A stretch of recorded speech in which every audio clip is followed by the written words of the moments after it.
Coming up, sometimes the deepest cuts leave the most lasting marks. And with the songs we're going to cover today, that's definitely true.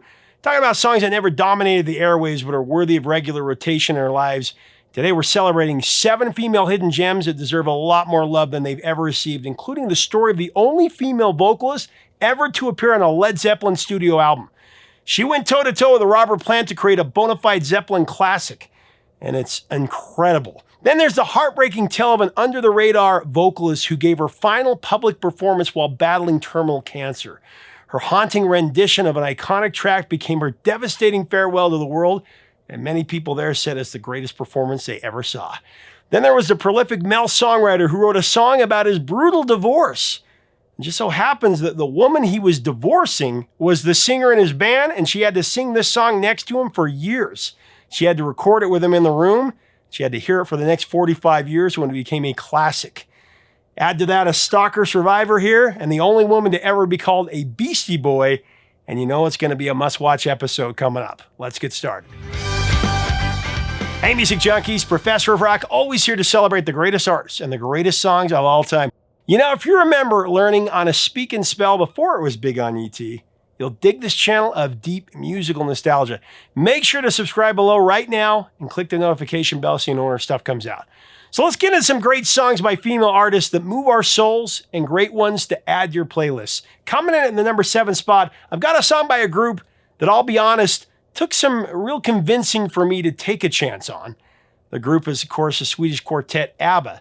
And if you follow this channel for a while, you know there's something about ABBA that's just always rubbed me the wrong way. I don't know. I can't get into it. Now, that being said, a couple of years ago, many of you convinced me to give them a fresh listen. So after going down the rabbit hole and listening to them for a full week, I discovered, yes, there are some ABBA songs that I really like. And this next song is definitely one of those songs. And it never really gets the credit. The winner takes it all. The winner takes it all. Coming from their 1980 album Super Trooper, The Winner Takes It All was the first ABBA single of the 80s and their last US pop chart top 10 hit. And there couldn't have been a more fitting conclusion to their remarkable 70s run. The Winner Takes It All is essentially the group's Hot 100 curtain call here. It's Agneta, Bjorn, Benny, and Frida taking their final bows and giving us one last hit to remember. Now, true, ABBA would put out another studio album in 1981, The Visitors, and of course, Voyage, 4 decades later in 2021. But here in the US, ABBA really wrapped things up with The Winner Takes It All. Formed in 1972, the group rose to global fame after winning the Eurovision Song Contest in 74, you'll remember. And they did that with their infectious hit Waterloo. Waterloo, knowing my fate is to be with you. And throughout the 70s, they released a string of acclaimed albums and massive hits like Dancing Queen, Take a Chance on Me, and Voulez-Vous. You are the dancing queen. Better put me to the test. Take a chance on me. Voulez-Vous. Made no big decision. Now, during this time, 2 romantic partnerships formed within the group. Bjorn and Agneta married in 1971, and Benny and Frida had a long engagement through the decade before they would marry in 1978. However, neither honeymoon lasted long enough. Bjorn and Agneta announced their separation in 1979, and they finalized their divorce in 1980. Meanwhile, the newly married Benny and Frida divorced in 1981. The Winner Takes It All, that was influenced by the fallout of both couples. The song began to take shape in the summer of 1979 as Bjorn was navigating his separation from Agneta. Bjorn and Benny collaborated on the musical arrangement with the initial demo titled The Story of My Life. That's actually what it was called. But the early versions were a little stiff, and they set it aside, and then Benny did some experimenting, and he transformed it into a cohesive song. Bjorn admitted that he wrote the lyrics for The Winner Takes It All while under the influence of brandy. He was actually drunk. He called it the quickest lyric he'd ever written, and despite its deeply personal origin, Bjorn insisted that 90% of the song was fictional, and he said that in the actual divorce, there was no winner or loser. Of course, that's conjecture. Although Bjorn initially sang a demo of the song, he recognized that Agneta's powerful voice was essential to interpret his raw emotion. Even though Frida really wanted to sing it, he knew this song was for Agneta. The loser has to fall. So in the middle of this ongoing separation, in the middle of a divorce, from Bjorn, who was actually in another relationship at this point, and she had to sing it in front of him. Enya delivered a performance that was deeply moving, enough to even move a non-ABBA fans like me. And despite the awkwardness of singing a song penned by her ex-husband about their failed marriage, he's in another relationship, she has to sing it right in front of him, she did it. She was remarkably professional too. Later, she even revealed that it was her favorite ABBA song and that she appreciated Bjorn's honesty. Now, it was painful, it was intense, it was deeply vulnerable. I mean, think about it. Agneta had to sing a song their ex-husband wrote about their divorce that they were in the middle of and sing it next to him. And they had to do it until the band broke up and then hear it again and again for the next 45 years, perform it for the next how many years when they performed together. Always stay in love. It went to #1 everywhere. The UK, Netherlands, Belgium, Ireland. It was a top 10 hit here in America, going to #8 on the Billboard Hot 100. It also hit #1 on the AC chart. So I don't think that The Winner Takes It All gets enough recognition. I mean, of course, ABBA fans know it by heart. But this one, they always play Dancing Queen and they always play Take a Chance on Me. It's really never this one, so that's why I'm including it here.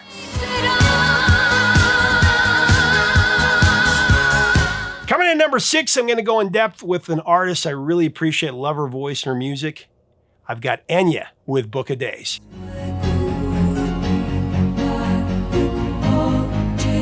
Now, Enya was born into a deeply musical Irish family. In 1988, Enya signed to WEA Records and she released Watermark. Great album. The album climbed to #5 in the UK and generated a surprise #1 hit with the hypnotic Orinoco Flow, Sail Away. The album enjoyed a long chart run in America, eventually going multi-platinum and establishing Enya as a fixture on the New Age chart.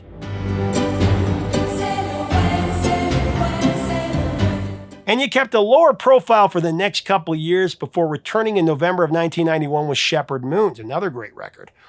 This album, though, was a juggernaut, topping the UK charts and eventually selling 13 million copies worldwide. It was massive in America, and it won the Grammy for Best New Age Album in 1993. Now, one of the album's standout tracks for me was Book of Days, originally recorded entirely in Gaelic.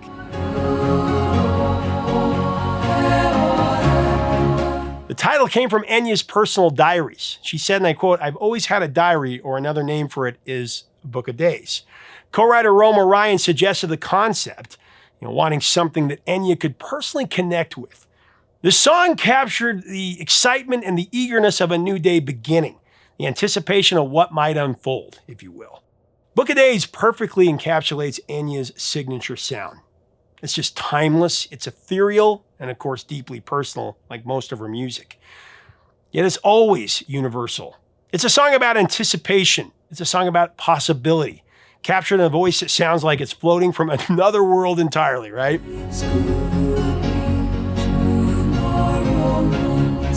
It also captured the attention of director Ron Howard. Howard was making the film Far and Away starring Tom Cruise and Nicole Kidman, and he was obsessed with having Enya score that film. However, she declined. It was due to other commitments. Enya didn't care about fame. I mean, she had a very different career, let's be honest. As was mentioned in a previous video I've done, she sold over 90 million albums and never once went on tour to support her records. In fact, she never actually played a live show, just some TV appearances.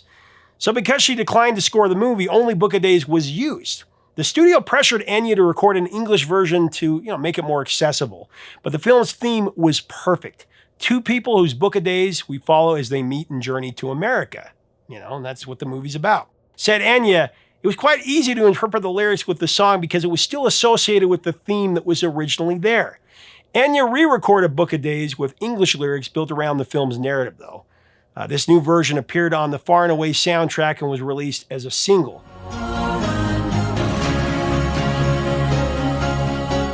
It was MIA on the Billboard Hot 100, but in Ireland and the UK, it was a very different story. In Ireland, the original Gaelic version went to number 12, and in the UK, the English version reached number 10 on the singles chart. This led to a rare situation where two distinct versions of a hit single existed at the same time in two separate countries. One in Gaelic, one in English.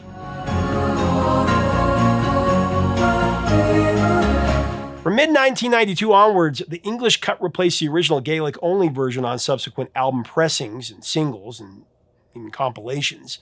Book of Days was also a turning point for Irish music, though. It actually created the boom. the modern Celtic template that paved the way for the global river dance phenomenon a few years later.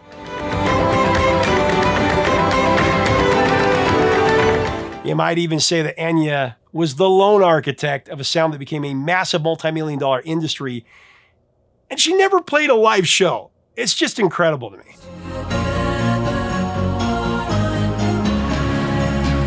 Make sure to get our Vintage Years collection. We got a special. We're running all the way through for the next month. We decided to keep it. Get it below or right here. Some incredible years of music we celebrate. All right, coming in number 5. I'm asking you to open your mind to this one, even if you don't like the artist, because she's a very controversial artist, but I've got Madonna with Oh Father.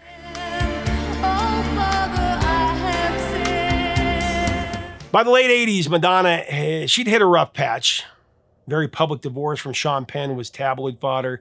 She'd suffer back-to-back box office disasters with Shanghai Surprise and Who's That Girl? Presents Sean Penn, Madonna, Shanghai Surprise. Who's that girl? But you know, despite these missteps, she continued churning out chart-topping releases. Her music was still boom. It was going crazy. She had Live to Tell, Papa Don't Preach, Open Your Heart, Who's That Girl? They were all #1 hits.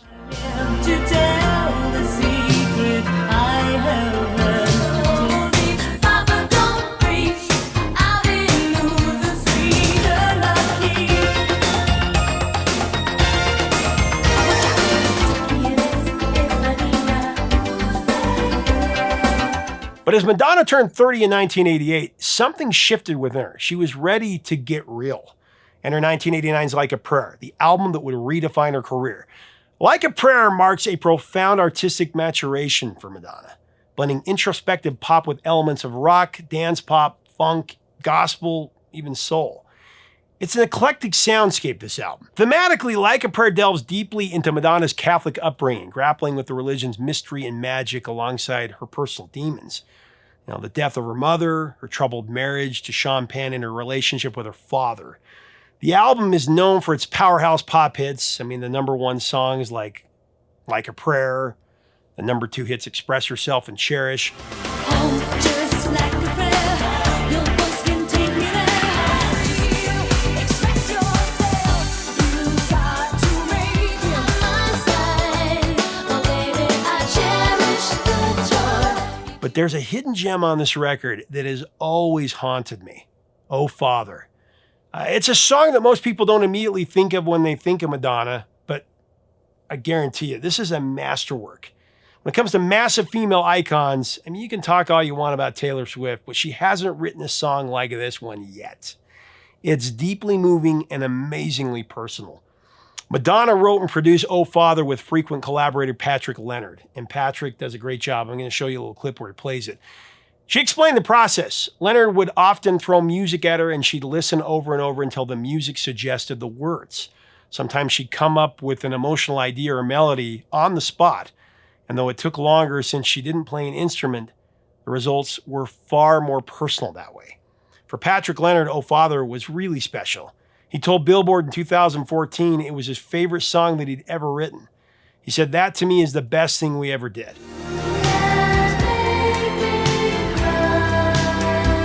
The song itself was one of Madonna's most introspective works, dealing with loss and pain and reconciliation. It's like a continuation of Live to Tell. Madonna was just 5 years old when her mother died, and that trauma shaped her entire relationship with her father. Complicated, painful, and marked by control issues. Oh Father was Madonna confronting all the authority figures in her life, but especially her father. The lyrics search for comfort, asking God to bring peace where her father could not. Down next to your boots and I pray. To me, the most personally powerful moment comes when she declares that maybe someday look back and understand he didn't mean to be so cruel. Her and him. I mean, it's facing abuse head on. And it's the black and white music video directed by David Fincher that was influenced by Citizen Kane Stark photography that really brings it all together. It depicts a young girl dealing with her mother's death and a strained relationship with her father, paralleling Madonna's own experiences. This one was released as the fourth single from Like a Prayer on October 24th, 1989. And it broke Madonna's incredible streak of success, though. It actually peaked at #20 ending her run of 16 consecutive top 10 hits commercially.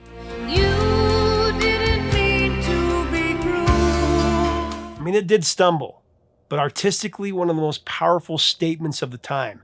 Forgiveness is the final step toward personal liberation.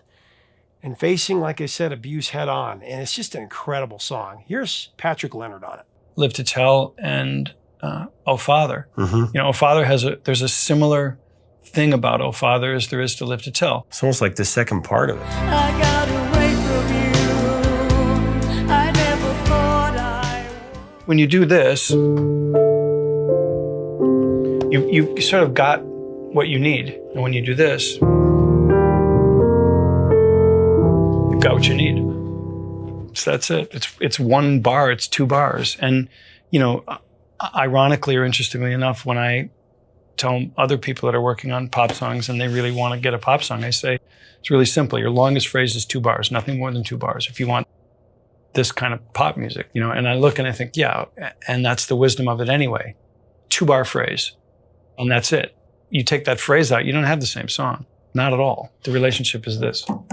That's it. Coming in at number 4, I've got a band that I've always appreciated them. We got Luscious Jackson, featuring the only female member of the Beastie Boys, drummer Kate Schellenbach. The song is Naked Eye. With my naked eye, I saw if I said it all. Back in the early 80s, 3 teenage friends, Jill Cuniff, Gabrielle Glaser, and Kate Schellenbach used to forge IDs and sneak into Manhattan's Lower East Side punk clubs. Kate's drumming caught the attention of the Beastie Boys, who recruited her for their original hardcore lineup. She actually played on their early work. Yes, there was a female member of the Beastie Boys. There was Pollywog Stu and Cookie Puss. Yo, up in the heart and say it. Go. Nobody here but that name. A cookie or puss then. Cookie chick. Anybody, man. I want to speak to them. But in 1984, the Beasties brought on Rick Rubin as producer, and they blindsided Kate, kicking her out of the group. Meanwhile, the 3 friends, Jill, Gabrielle, and Kate, went off to separate schools. Cuniff and Glaser formed a punk band called Jaws in San Francisco. But then in 1991, they all returned to New York and decided to start up a new project. Cuniff and Glaser began writing short sketches, songs, and rhymes together. They recruited Cuniff's art school friend Vivian Trimble, classically trained musician, to add keyboards. Using a guitar and a beatbox as their foundation, they created a bass-driven hip-hop rock crossover sound. They called themselves Luscious Jackson. They made a demo tape and they sent it to Mike D from the Beastie Boys asking for advice. He loved it. By this point, the Beastie Boys, of course, had moved from Def Jam to Capitol and set up Grand Royal as an imprint. Mike D decided to make Grand Royal a real label, and in 1992, Luscious Jackson's first EP, In Search of Manny, became its inaugural release. Now, the Beastie Boys knew they'd done Kate dirty years earlier, and they wanted to make amends. Luscious Jackson's first full-length album, Natural Ingredients, dropped in 1994. Then came 1996's Fever and Fever Out, which was released on October 29th. The album was produced by Daniel Lanois, and the standout was, of course, Naked Eye. Naked Eye explores emotional vulnerability and honesty in a relationship. The Naked Eye is a liberating state of mind that clears your head and lets you express unspoken truths.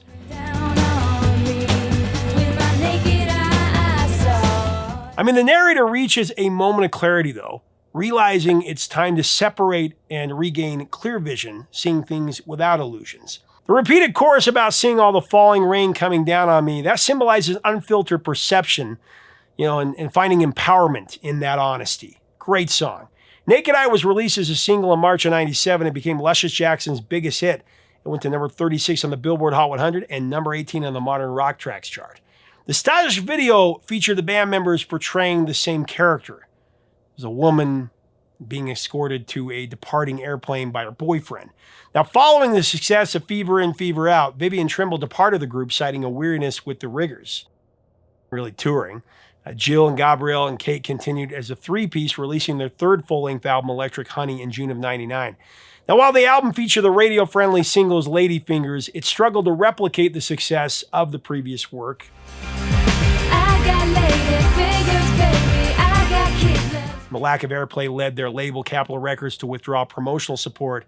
They actually even canceled tour dates, and by the spring of 2000, Luscious Jackson officially announced their breakup. But they did reunite for a few years, starting in 2011. Nothing is divine, naked a state of mind. Oh man, coming at the number 3 position, I got a great one. Sandy Denny, the only non-Led Zeppelin vocalist to sing on a Zeppelin studio album. The song, The Battle of Evermore from Zeppelin 4.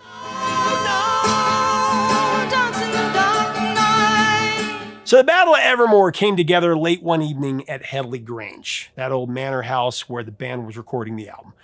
Jimmy Page picked up John Paul Jones's mandolin. He was lying next to him, and he just started improvising, playing whatever. Jimmy Page would say, "I'd never played one before. The tuning, it's totally different. It was my first experiment with a mandolin." So using rudimentary finger-picking techniques that he picked up as a studio musician, Jimmy crafted the melody right there on the spot. Now, John Paul Jones grabbed an acoustic guitar, and together they hashed out an interlocking wall of sound. And man, it's incredible. Robert Plant wrote the lyrics after reading a book about the Scottish Wars of Independence that bloodied the British Isles in centuries past.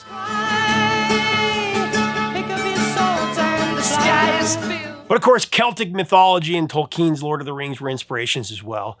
Lord of the Rings were inspirations for a lot of their songs, right?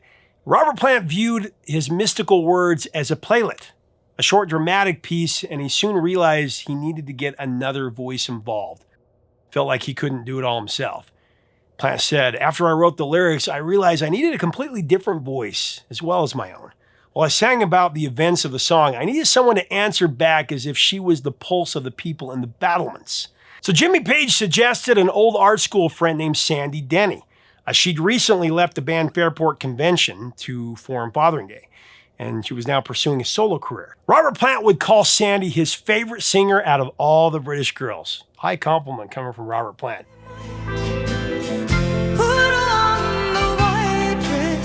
So from there, a session was booked at Island Studios in London so that Sandy could record her part. And all it took about 45 minutes. Allegedly, it was done in a single take. I mean, Sandy Denny just nailing it right in front of the Golden God of Rock. Robert showed her exactly how he wanted it, and Sandy's voice was superb. Her interjections balanced Plant's perfectly.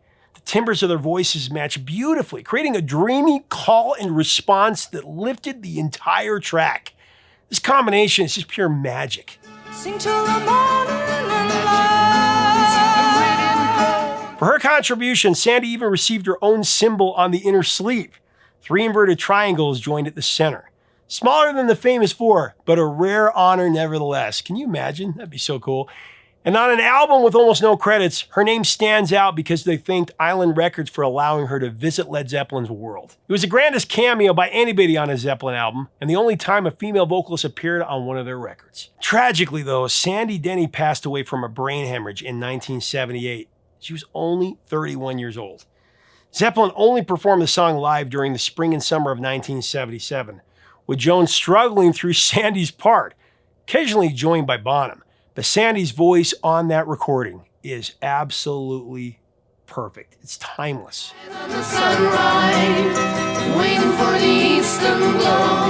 All right, we're here. The number 2 song. And I got Eva Cassidy's rendition of What a Wonderful World. What a wonderful world. So we covered Eva a little while ago, and I told you part of her story. I featured her renditions of Fields of Gold and Songbird. When we walked in fields of gold, songbirds keep singing like this. Eva Cassidy is one of my favorite voices ever, truly. And it's crazy because I got over 1,000 comments and requests to go more in depth about Eva. So I'm elated to highlight her again. And I got to go with her version of Louis Armstrong's What a Wonderful World because not only is it phenomenal, it's also the last song she ever sang publicly. So Eva Cassidy started her professional music career at 18. She was singing and playing guitar with a Washington, D.C. area band called Easy Street. They played weddings and corporate parties and bars, covering everything under the sun, all the popular stuff from then. During the summer of 1983, though, Eva performed 6 days a week at Wild World in Maryland, building her chops and her stage presence. Throughout the 80s, she bounced between different projects. There were soul and Motown bands, the Honeybees, and the techno-pop group Characters Without Names. Techno-pop, really cool. In 1986, everything changed, though, when she met bassist and recording engineer Chris Biondo. He helped her find work as a backup singer and became her biggest champion. By 1990, Chris and Eva assembled the Eva Cassidy Band with Lenny Williams, Keith Grimes, and Ray McLeod. They started gigging frequently around the DC area, and Eva's reputation as a vocalist began to spread like wildfire. In 1992, Chris played a tape of Eva's voice for jazz and blues singer Chuck Brown. Chuck was blown away, like we all are. This led to Eva's first commercial recording, a duet album with Brown called The Other Side, featuring classic tracks like God Bless the Child and Over the Rainbow, of course. Bless the child whose God is wherever. The duet album caught the attention of multiple record companies, but there was a problem. Talked about it before. Every label wanted Eva to commit to a single style, either jazz or pop or blues. She had to pick one. But, Eva refused. She would not compromise her artistic vision, even though it meant being unsigned. In January of 96, Eva recorded live at Blues Alley. Ironically, she was unhappy with her performance that night because she had a terrible cold. She also started work on a studio album that would eventually become Eva by Heart, released in 1997. But things quickly took a turn for the worse for Eva. During a promotional event for the Blues Alley album in July of 96, the singer noticed a nagging ache in her hips, and that pain would not go away. And then a few weeks later, doctors diagnosed her with melanoma. By the time they caught it, the cancer had spread throughout her body. Eva's health from there began to deteriorate rapidly. On September 17, 1996, Eva Cassidy gave what would be her final performance at a benefit concert held in her honor. Now, this was at the Bayou in Washington, D.C. She had to use a walker just to reach the stage. She was in really bad shape. Surrounded by friends and family, she closed this concert with What a Wonderful World. Eva's version of Louis Armstrong's classic, it was something else entirely. She stripped it down to its very essence. Her voice angelic and ethereal. It transformed the song into something hauntingly intimate. To myself. Where Armstrong's original radiated brassy optimism, Eva's rendition was quiet and introspective, fragile yet profoundly strong. She made it completely her own. She turned a familiar standard into a deeply personal reflection. Many who witnessed that final performance swore it was the most moving live performance they'd ever witnessed. It was truly perfection.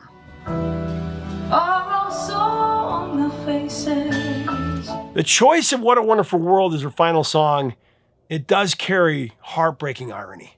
Here was Eva battling terminal cancer, singing about trees of green or red roses, celebrating life's beauty, while facing her own mortality. It was hope amidst despair, a bittersweet farewell that captured both the wonder of existence and the tragedy of leaving us too soon.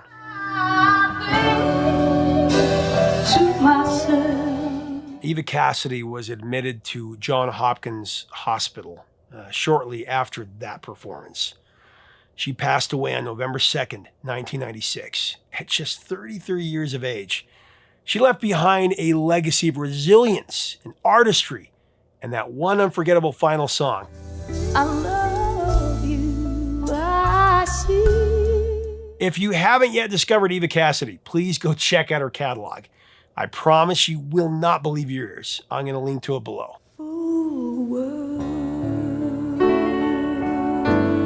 All right, we've made it to number one.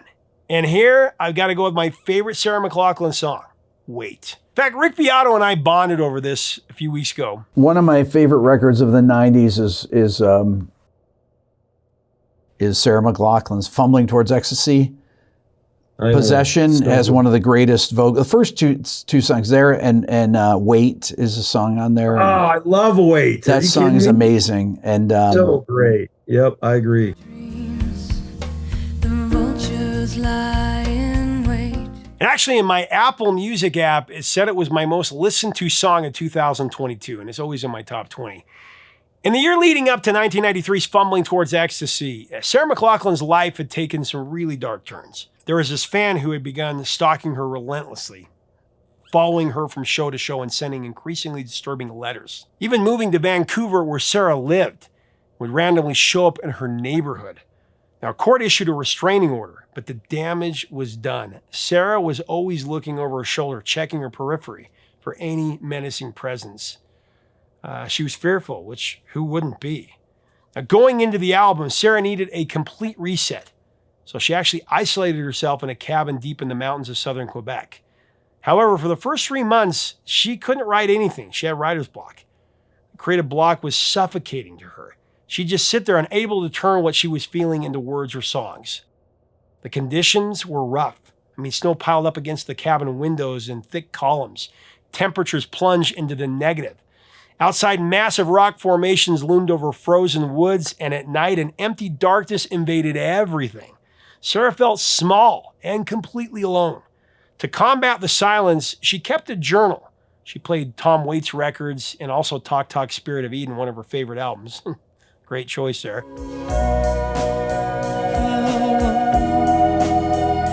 Then spring arrived, and the snow melted, and Sarah finally started writing songs again. The writer's block disappeared. In working with Pierre Marquand, Sarah blended her deeply reflective songwriting with high-tech production, giving her sound a sophisticated edge. Now, the album would spawn 3 singles. There was Possession, actually the song about the stalker, inspired some of the letters he would write to her. There was also Hold On and Good Enough. None would make much of a dent on the Hot 100, although Possession would reach number 4 in the U.S. alternative chart. I'll take your breath away. Hold on, nothing is good enough. But collectively, the album was a major success, lingering on the charts for well over a year and certifying triple platinum here in the U.S. alone. But we're talking hidden gems here, and for my money, the song on the album that deserves the most love is Wait. There is a love that's inherently given. Now, Wait was never released as a single, despite being heartbreakingly beautiful. In Wait, Sarah explores the inherent contradictions and illusions of romantic love, as well as broader themes of lost innocence and really generational idealism.